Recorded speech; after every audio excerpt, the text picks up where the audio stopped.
Good morning बच्चों। कल आपको हम प्रथमा पाठा पढ़ाए थे पार्ट 1। अब आज आपको पार्ट 2 बताएंगे। प्रथमा पाठा कवि कुलगुरु कालिदास के विषय में आज आपका वो पार्ट 2 बताएंगे। एका जनश्रुति अति प्रसिद्धा अस्ति यया कवि कालिदासः विक्रमादित्यस्य सभारत्नेषु मुख्यतमः इति ख्यापितः। परन्तु अत्रापर विडम्बना समुत्पद्यते विक्रमादित्यास्पि स्थित कालः सुतरां स्पष्टो नास्ति। केचिन् मन्यते यत् विक्रमादित्योपाधिधारिणो द्वितीय चंद्रगुप्तस्य समकालिक आसीत्। कविरसौ कालिदासस्य मालविकाग्निमित्र नाटकस्य नायको अग्निमित्रः शुंगवंशीय आसीत्। स एव विक्रमादित्योपाधिं धृतवान् यस्य सभारत्ने एकः कालिदासः आसीत्। तस्य राज्ञः स्थितकालः ख्रीष्टाब्द तत्प्रागासीत्। स एव स्थितकालः कवेरप सिद्ध्यति। कवि कालिदासस्य जन्मस्थान विषयोऽपि नैकमत्यमास्ति। एतावान् कवेरस्य महिमास्ति यत् सर्वे एव तं स्वस्वदेशीयं साधयितुं तत्पराः भवन्ति। कश्मीरवासी विद्वांसः कश्मीरोद्भवं तं मन्यते। वङ्गवासिनश्च वङ्गदेशीयम् अस्ति। तावदन्योऽपि समीक्षकवर्गः यस्य मतेन कालिदासः उज्जयिन्यां लब्धजन्मासीत्। उज्जयिनी प्रति कवेः सप्तशयोनुरागाय एतन्मतं पुष्णाति। जनश्रुति लोक प्रचलित कथन ख्यापितः बतलाया गया। समुत्पद्यते उत्पन्न होती है। प्राक पहले सिद्ध्यति सिद्ध होता है। नैकमत्यमस्ति एक मत नहीं है। साधियुतम सिद्ध कराने के लिए लब्ध जन्मासीत जन्म प्राप्त थे।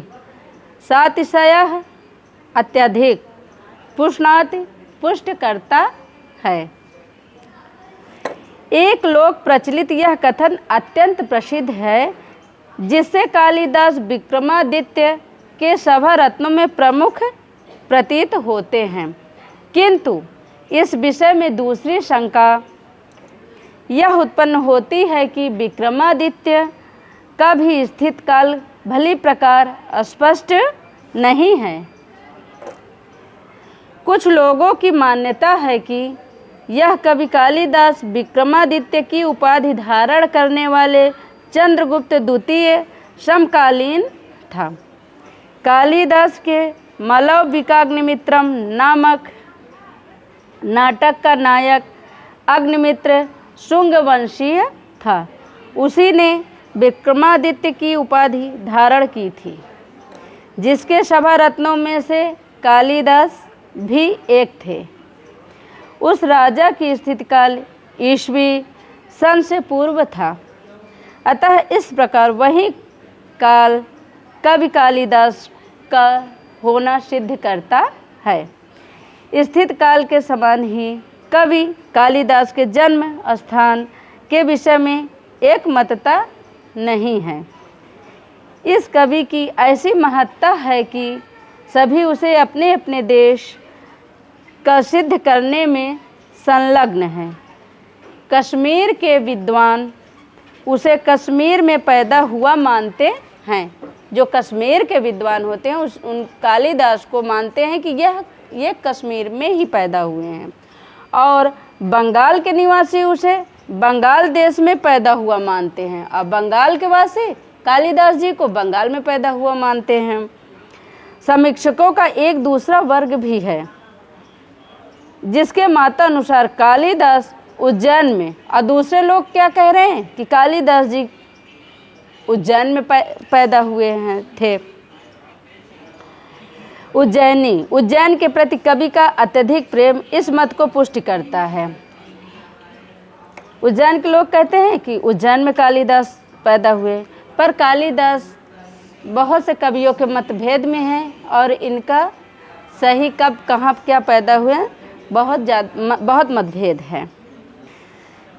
देश काल वदेव कालिदास कुलस्य स्पष्टः परिचयो नोपलभ्यते तस्य कृतिषु वर्णाश्रम धर्म व्यवस्थाया यथा तथ्येन प्रतिपादनेन एतदनुमीयते यत् तस्य जन्म विप्रकुलो भवत् भवनयः सह शिवानुरक्तश्चासीत् तथापि तस्य धर्मभावनायां मनागापि संकीर्णता नासीत्। शिवभक्तोऽपि तत् रघुवंशे स रामं प्रति स्वभक्तिभाव मुदारमनसः प्रकटयति। कालिदासस्य जीवनवृत्तं सर्वथा अज्ञानान्धकारच्छन्नमस्ति।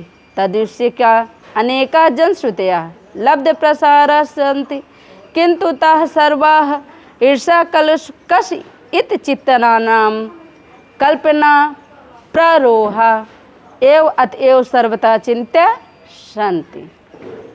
नोपलभ्यते प्राप्त नहीं होता, यथाथ्येन ज्यों का त्यों, अनुमीयते अनुमान लगाया जाता है, मनगपि थोड़ी सी भी तद्विषयिका उससे संबंधित। देश काल की तरह ही कालिदास के वंश का भी स्पष्ट उल्लेख नहीं मिलता। उनकी कृतियों में वर्णाश्रम धर्म व्यवस्था का ज्यों का त्यों ही प्रतिपादन करने से अनुमान लगाया जाता है कि उनका जन्म विप्रवंश में हुआ था। भावना से शिव भक्त थे, तब भी धर्म भावना में उनकी कोई संकीर्णता नहीं थी।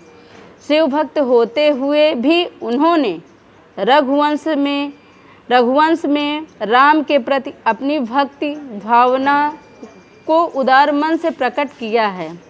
कालिदास का जीवन वृत्त सभी प्रकार से अज्ञान रूपी अंधकार से घिरा हुआ है।